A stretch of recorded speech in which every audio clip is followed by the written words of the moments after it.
Since I last made a video on how to predict Starlink passes, things changed a little.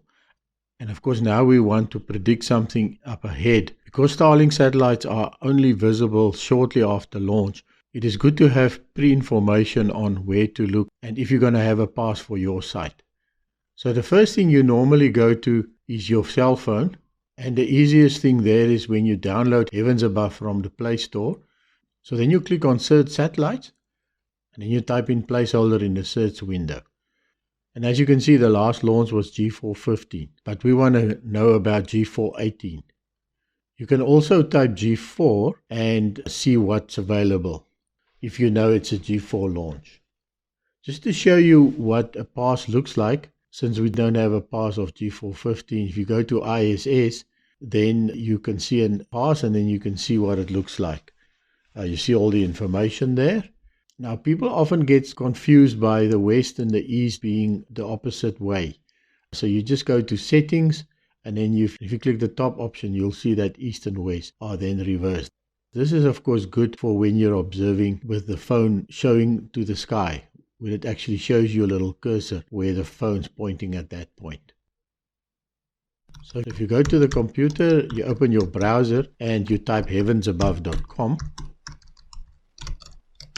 So the first thing you have to do is choose your location. Another option is, of course, to be logged in, and then you can choose different places. So then you go down to Starlink passes for all objects for the launch. And when you click on there, you'll see a whole list of previous launches.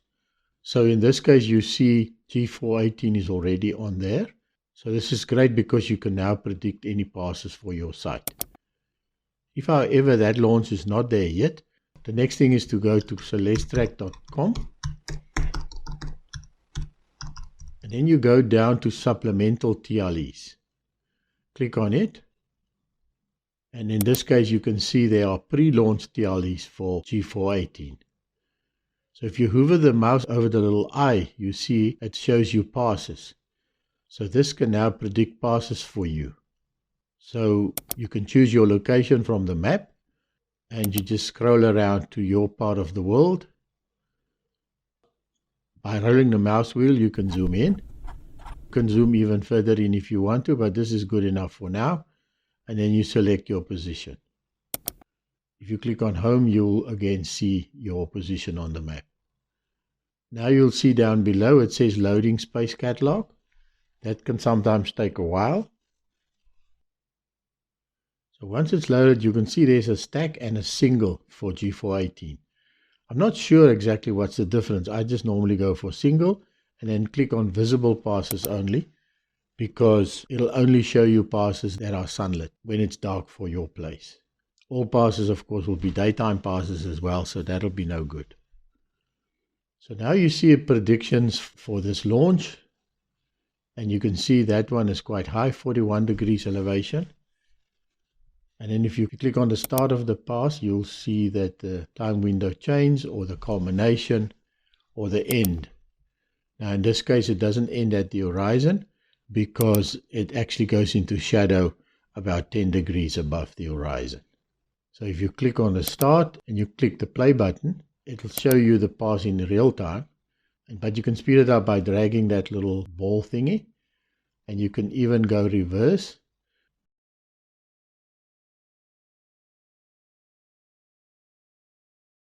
Another option is just to drag the time scale, but if you change it to an hour, it's a bit less sensitive.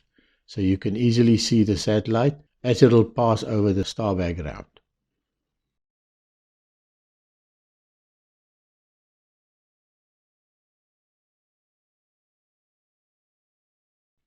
You can scroll your wheel and zoom in or out to see more of the sky.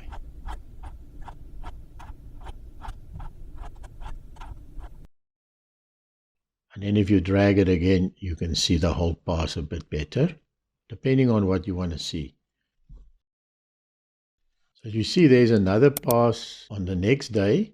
This one isn't so high, but if you just play that again, you can see it's a bit lower. It's only 15.6 degrees above the horizon, which you can see from the animation using the same scale. So go have fun and hope you can plan your Starlink observations. Try and catch it within the first days because they quickly disappear, as you will see from my video where we followed it for 4 days and it disappeared.